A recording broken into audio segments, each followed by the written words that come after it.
Okay,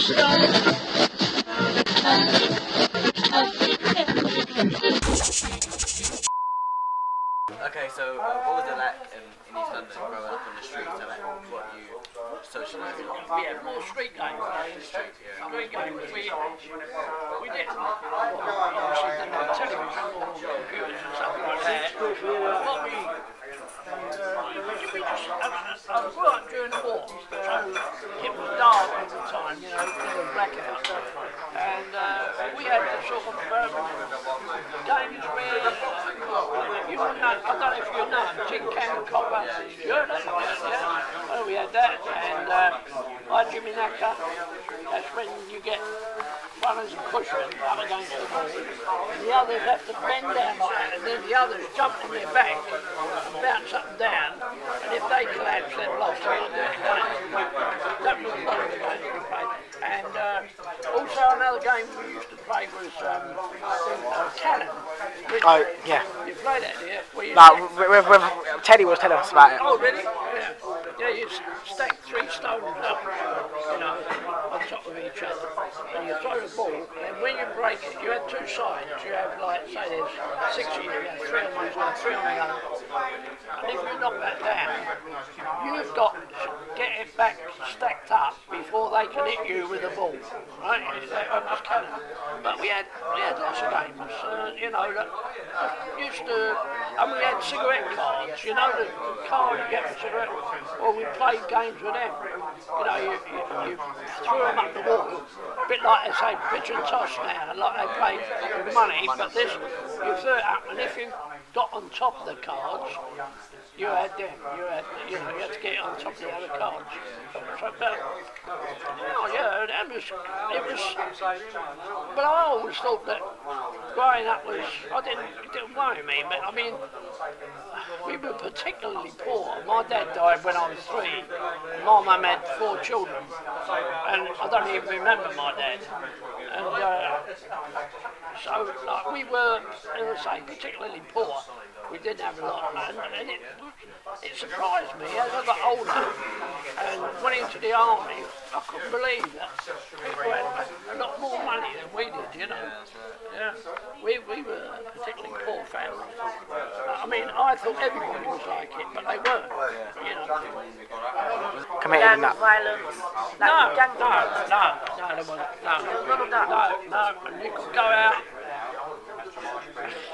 Not expect to get mugged at all. It wouldn't even, the word mug came into our vocabulary about 30 years ago. And no one had ever heard of being mugged. You know, there was no one going out attacking, being nasty.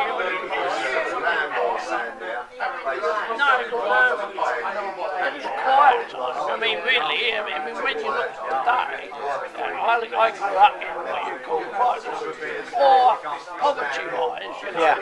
But, much better, like, behaved people were. And respected the law. I mean, when I was a kid, for some silly reason, if I saw a policeman coming along, I would cross the road. I hadn't done nothing wrong, but I would feel, you know. Yeah. And I remember once when we were coming home from school, me and my mate, and there used to be a pub, and they had the cellar, and the doors were there, and we all used to jump on these cellar doors. The bloke come out, big fat bloke, couldn't catch us, we were gone. He must have told a policeman, probably give him a pint or something. And we come along the next day, jumped on there, and the policeman then used to carry a cape that they put on when it was raining, and they had it rolled up, and always had it round their neck, and he got hold of this and he went whack, right across the face. Really, I run home, I was crying, and my mum said, what's the matter? I said, policeman hit me. I said, she went smack. She said, what for? I said, you must have done something wrong. She hit me as well. Yeah. Have you always lived around the east end of London? Yeah. Always, your whole life? Yeah. Did you grow up doing any boxing and stuff? No, I didn't. My mate did. Was you into boxing? What? Not really, no, I wasn't into it. What was your hobby sport then? What kind of sport? Yeah. Football and table tennis I played. Yeah. table tennis. I won with 3 others. We won the Bethnal Green tournament at the time. It was about, well, I know exactly how old I was. I was coming up to 18 just before I went in the army, and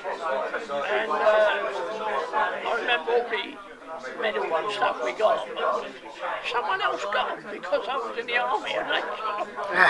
They had them. But, yeah. What was your experience like In the army, what was it like? It was one of those things that when you get towards 18, you start saying, you know, I don't go in the army, but deep down you really want to go in the army. And I went to Egypt and spent 2 years there. And I mean, Egypt itself was really a filthy place. And I went there about 5 years ago and it hasn't changed very much. But, I mean, we were a small camp in Egypt and we didn't, you know, but you'd done a lot of guards because there wasn't many of you who'd done guards. Worst thing in the army is doing guards because you do like all night and then you have to go and do your job in the daytime. You didn't get time off. And that was the worst part of the army. So what type of stuff was you guarding? Well, we were a petrol depot. But it doesn't matter if you're just a camp, you have a guard, because for security. And I got told off because I didn't salute the managing director of Shell. It was the petrol people. And they had a refinery across the road to where we were. And he came in and I was on guard duty. Then I got called in to their commanding officer and said, when Mr. Johnston, whatever his name was, came in today, you didn't salute him. I said, why should I salute him? He's in silly clothes. He said, he is an ex-colonel. I mean, how do I know that? I mean, I got told off, didn't get charged for it. I got told off for not saluting a bloke in all their clothes. So was you ever really on like the front line and stuff? Sorry? Was you ever really on like the front line? No, well, we was in Egypt when all the trouble started. You know, there was King Farouk, they threw him out and put Nasser in. Yeah. And when that happened, there was a lot of friction between. We had a lot of Egyptians work for us, but then they stopped working for us. So we had a lot of friction then. But and I finished up. I didn't even know that. We was entitled to a medal, and I got a medal when we come home. Yeah. Don't mean nothing. Thank you. What was your name again? Doug Carney.